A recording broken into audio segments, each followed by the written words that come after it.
Welcome to This Week in AT.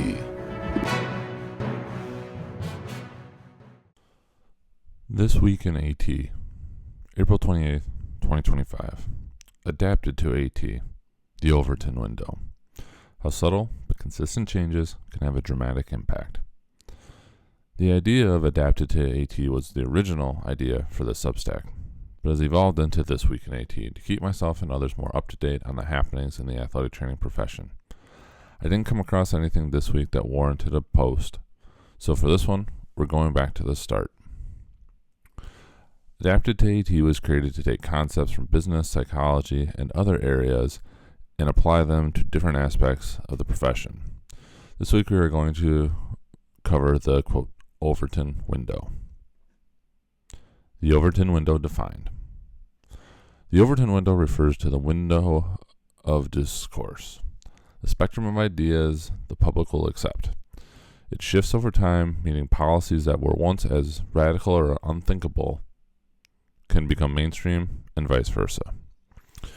A relatable example of this in real life is smoking. I'm old enough to remember smoking and non-smoking sections in restaurants. Over time, legislation went through that you could no longer do that in restaurants, but it still worked in bars until the next round came and you couldn't do that either. Eventually, rules came into place that there are only designated smoking sections in public places, making them mostly smoke-free. The changes were progressive and not all at once, but ultimately made a significant change to the behavior over time. Now, how it applies to the profession. Getting buy-in from patients. When we look at settings where you have direct patient access daily or multiple times a week, there may be times you want to create buy-in for a certain aspect of treatment or rehab, but the patient wants what feels good in the moment.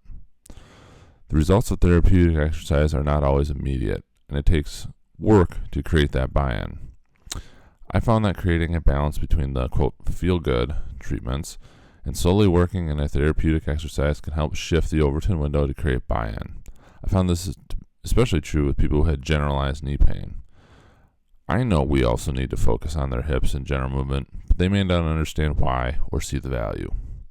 By building an exercise that works the hips and the, quote, knee, that ultimately show them improvement, shifts the window and creates a potential opportunity for education on how it helped, and may open the patient up for a different approach the next time an injury comes up. Gaining control over your schedule.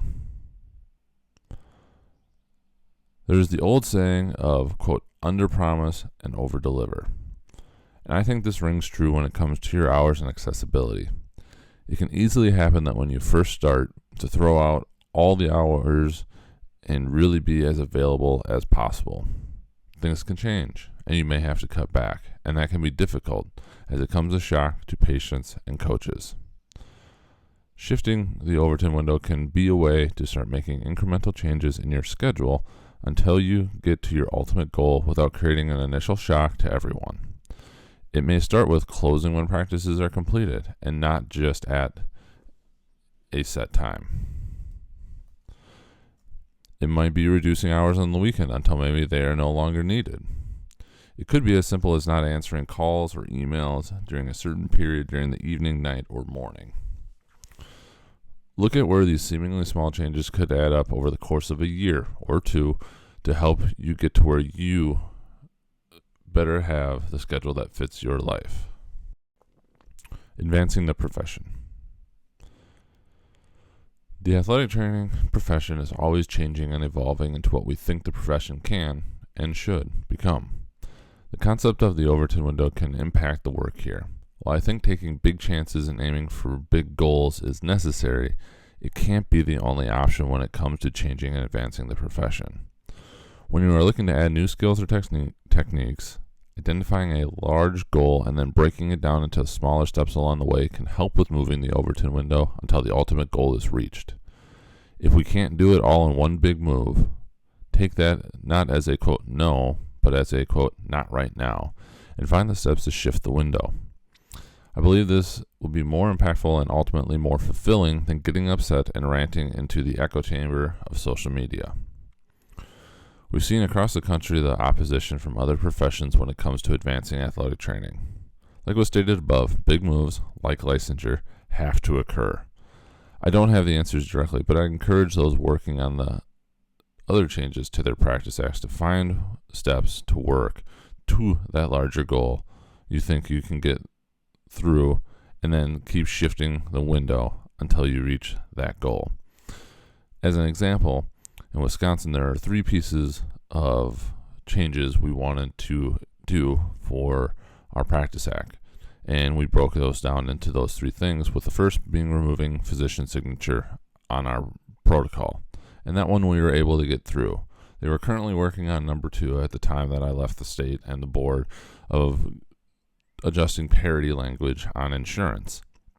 This was to help make it so when things finally come together about charging to insurance, we are included in that. And lastly, it will be removing the word vigorous from activity to just fully allow our skills to be applied to anybody who could utilize our services that aren't in quote-unquote vigorous activity.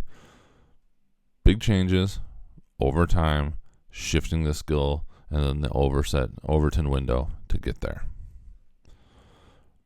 Remember, the Overton window isn't static. Social trends, research, and patient voices all influence it.